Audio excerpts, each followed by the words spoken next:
যে আজকে যে সংগঠনটা ঐক্যবদ্ধ করলাম, আমরা সবার আগে চেষ্টা করব আমরা সবাই যেন এক থাকি।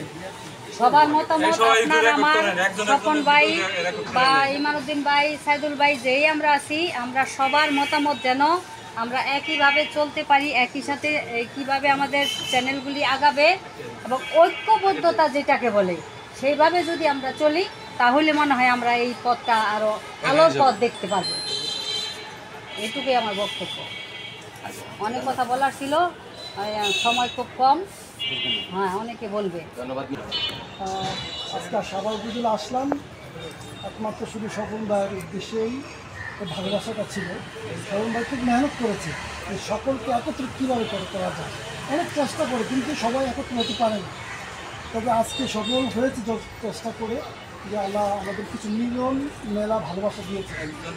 তো এই পেজ, আমরা ইউটিউব পেজগুলো যেগুলো নিয়ে ঘাটাঘাটি করি, সবাই কিন্তু আমরা বুঝি না, আমিও কিন্তু তেমন বুঝিও না, কিন্তু এগুলো লাইন আছে, এই লাইনগুলোকে খুঁজতে হবে কীভাবে আগানো যায়, এই পেজেরগুলো কীভাবে আগানো যায়, একজন শেয়ার দিয়ে কাজ করতে হয়, এগুলো বিভিন্ন নিয়মকানুন আছে।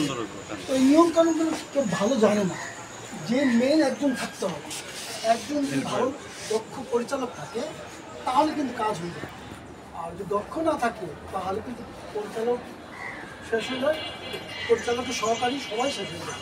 কিন্তু আমাকে বুঝতে হবে যে ভালো কাজ কে বুঝে, তাহলে কিন্তু পেজগুলো দাঁড়িয়ে যায়, সমস্যা হয় না। আর এই যে পেজ যে ব্লক হয়ে যায়, বিভিন্ন সময় আউট হয়ে যায়, এগুলো অনেক নিয়ম কারণ আছে, বুঝতে হবে। তো বোঝার মধ্যে স্বপন ভাই যতটুকু মানুষকে বোঝাচ্ছে তার কাছ থেকে বুঝবেন, তারপরে যে আমাদের নীল ভাই আছে তার কাছ থেকে বুঝবেন। আমার জানার মতো দুজনেই আমার সাথে ভালো সম্পর্ক। তো আমি দোয়া করি সবাই যেন ভালোভাবে চেষ্টা করে ভালো কাজ করা। কিন্তু ফেসবুকে শুধু আওলা জাওলা প্রোগ্রাম করলে চলবে না, শিক্ষা, দেশপ্রেম, ভালোবাসা করতে হবে, দেশের মানুষকে যে ভালোবাসা, ফ্রি মোশন কাজগুলো করতে হবে। দেশে যে ফ্রি মোশন আছে, দান করতে হবে, গরিবদের সাথে কথা বলতে হবে, প্রশ্ন করতে হবে, এইগুলো কন্টেন্ট তৈরি করতে হবে। কিন্তু নিয়ম ছাড়া কন্টেন্ট তৈরি করলে আগানো যায় না, সফল হওয়া যায় না। ওই নিয়মভাবে কাজ করবেন, সফল হবেন। এটাই আমি দোয়া করি, সবার জন্য, দেশের জন্য কাজ করে, দেশের মানুষের জন্য কাজ করে সফল হবে ইনশাআল্লাহ। যাই হোক, রাব্বি ভাইয়ের পরিচয়টা আরেকটু আমি দিই। রাব্বি ভাই হলো আমাদের হানিফ সংগীত আছে ইত্যাদির সাথে জড়িত। ইত্যাদি ম্যাগাজিনের উনি তথ্য সংগ্রাহক হিসাবে আছে। আপনারা হয়তো অনেকেই জানেন না, আমি জানি, এবং আমি আমার সাথে অনেকবার লোক আছে, এটা অনেকেই জানেন না। তাদের হাত ধরে বহু শিল্পী উপরে উঠছে, বহু মিডিয়ার ব্যক্তিত্ব উপরে উঠছে। এরাই কিন্তু মাঠ পর্যায়ে কাজ করে, এরাই নিয়ে শিল্পীদের নিয়ে ভাইয়ের কাছে দেয়, আনিফ ভাইয়ের কাছে দেয়, তারপরে প্রসেস হইয়া ধীরে ধীরে ইত্যাদির একটা টিম আছে, টিমের কাছে পৌঁছে তৃণমূল থেকে আমরা সেলিব্রিটি খুঁজে নিই। সোজা কথা, রাব্বি ভাই যেটা বললো, আপনারা দেশের জন্য কাজ করবেন, দেশের জনগণের জন্য করবেন, এরকম কিছু যাতে আমরা না করি যেগুলি সমালোচনার মুখে নিপতিত হয়ে আমাদের আইডিটাই ব্লক হয়ে যায়। একটু আগে কে যেন বলে, ইমানুদ্দিন ভাই বলছে যে আইডি ফেল মেরে যায়।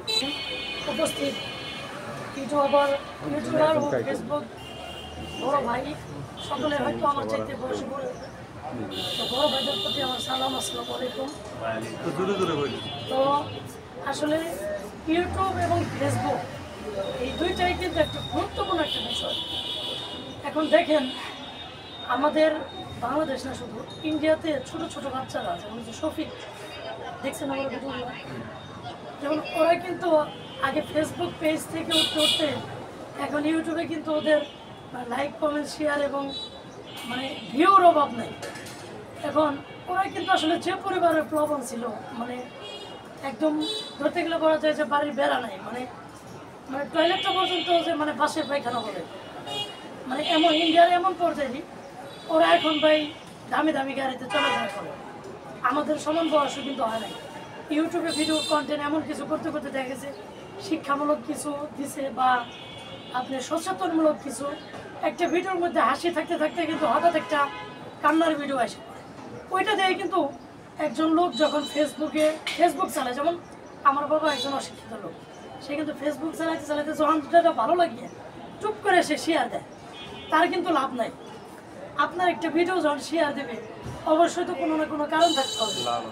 ওই ভিডিওর মধ্যে একটা শিক্ষণীয় বিষয় বা একটা বোঝার মধ্যে অনেক কিছু থাকে। দেখেন আপনি একটা ভিডিও দেখতেছেন, 3 মিনিটের ভিডিও দেখতে দেখতে আপনার চোখে পানি এসে পড়ছে, অথচ কিন্তু সেটা সত্য ঘটনা না, একটা কাল্পনিক কিছু মানুষের মনের সাথে বা মানুষের জীবনের কাহিনীর সাথে কিছু একটা মিলা যায়।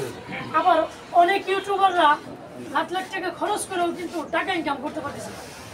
এর কারণটা হলো অনেকে আছে দেখা গেছে বাপের টাকা আছে 1.5-2 লাখ টাকা খরচ করে একটা নাটক বানাইছে,